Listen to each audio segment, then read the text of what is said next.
Now in yesterday's video, I showed you how I hold my yarn as I knit across a row. So the way I held my yarn knitting is I wrapped it around my back 2 fingers, then pushed up on the yarn with my pointer finger. And if you're curious about that video, I'll link it up in the corner.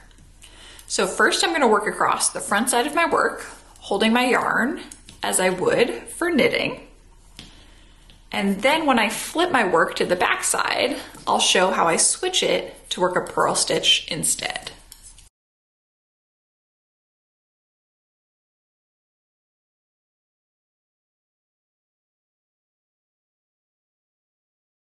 So now I'm on the back of my work. I'm ready to begin purling across.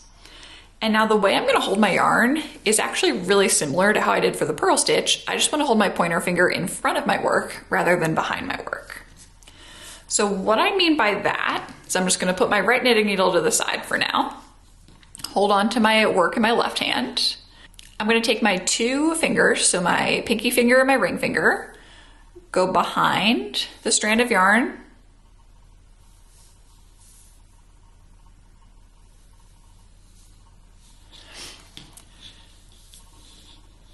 so what I'm going to do first is I'm going to take my pinky finger and my ring finger, go behind the working strand of yarn. Then I want to wrap that working strand of yarn all the way around those 2 fingers. So I'm going to dip them in front, then down below that strand, back up again. So the yarn is now wrapped all the way around them.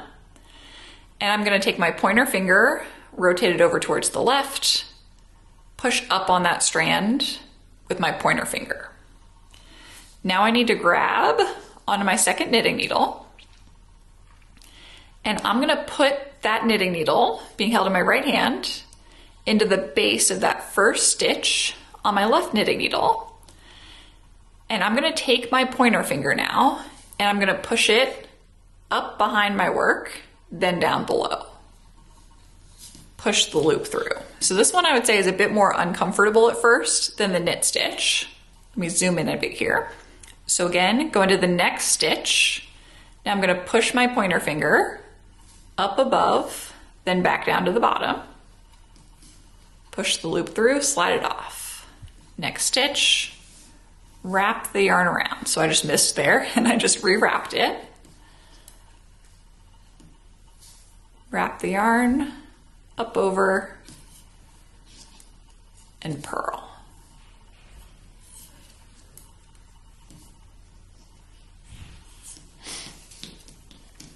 So when I look at my hand, I have the yarn wrapped all the way around my pinky and ring finger. Then I'm pushing up on the strand with my pointer finger.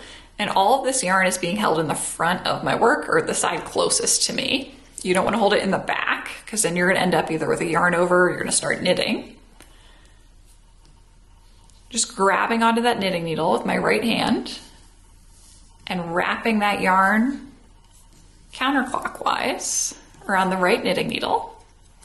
And if you ever drop it, or you're trying to figure out the right tension, all you have to do to reset up is, again, take your 2 fingers behind the strand of yarn, dip them down below, back up, so it's wrapped all the way around those 2 fingers. And you can tell I can kind of slide them along the strand of yarn, and the yarn just moves along. So I'm not holding the yarn tight across those 2 fingers. Now I'm going to take my pointer finger, tilt it over towards the left, go underneath the strand, then grab onto that right knitting needle. And I'm holding it really close to where the work actually is being worked. So I'm not holding it all the way back here. All the way up close to the top of my knitting needles. Going into each stitch, the base going from right to left, wrapping the yarn counterclockwise,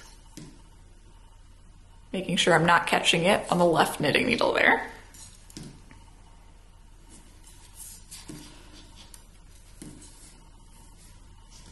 If I ever miss, I just rewrap it.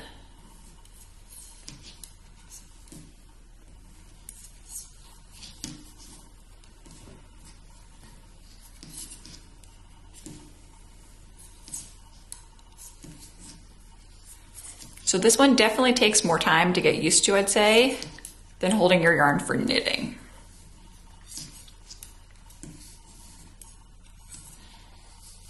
And that was one row going across, holding my yarn purlwise. So really similar to the knit version, just knit we hold it in the back, purl we hold it in the front.